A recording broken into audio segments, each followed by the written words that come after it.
För några år sedan drev jag ett förändringsinitiativ där det fanns mycket motstånd mot förändringen i organisationen. Det hela slutade med att den som hade beställt projektet lade ner det med hänvisning till att förändringen nu var genomförd. När jag visade konkret statistik på att det bara var jag själv som använde det som tagits fram i projektet och att ytterligare åtgärder behövdes, fick jag ändå svaret: förändringen är genomförd och projektet var nedlagt. Projektets lyckade slutresultat hade till och med firats med champagne och snittar tillsammans med alla som berördes av projektet. Jag insåg i efterhand att vad man egentligen hade firat det var att man hade stoppat initiativet. Men man hade inte haft modet att säga det rakt ut till mig och till andra. Några kanske visste och andra lät sig övertygas av att man sa att allt var klart.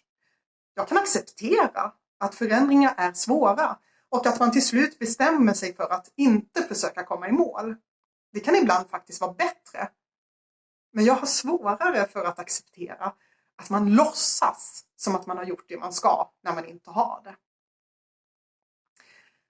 Den här händelsen var dock en ögonöppnare kring människors beteende i förändring. Det bästa sättet att få stopp på människor som driver förändring, det är nämligen att påstå att förändringen redan är genomförd. Då finns det ju inget behov. Är förändringen förankrad hos de som kan fatta beslut så går det att hantera. Men en beslutsfattare som själv är motståndare till förändringen men har fått uppdraget att genomföra den är det svårare att göra något åt. En beslutsfattare kan säga att 2 + 3 är 4. Och även om jag försöker bevisa matematiskt att det är fel så spelar det ingen roll. I det här fallet gick det uppenbarligen inte för den här beslutsfattaren att säga att man inte ville genomföra förändringen. Kanske vågade man inte säga det till mig.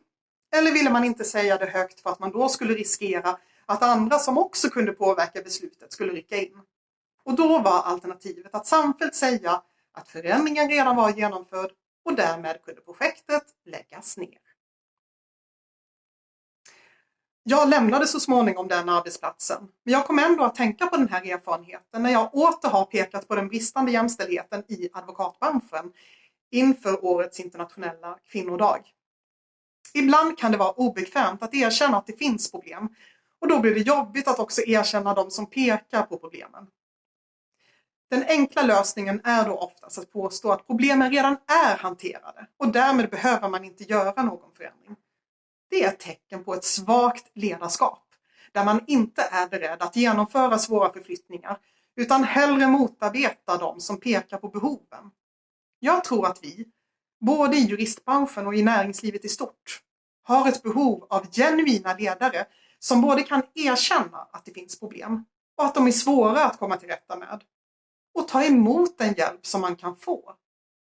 Även om den hjälpen ibland är i form av ökade krav och ökad konkurrens.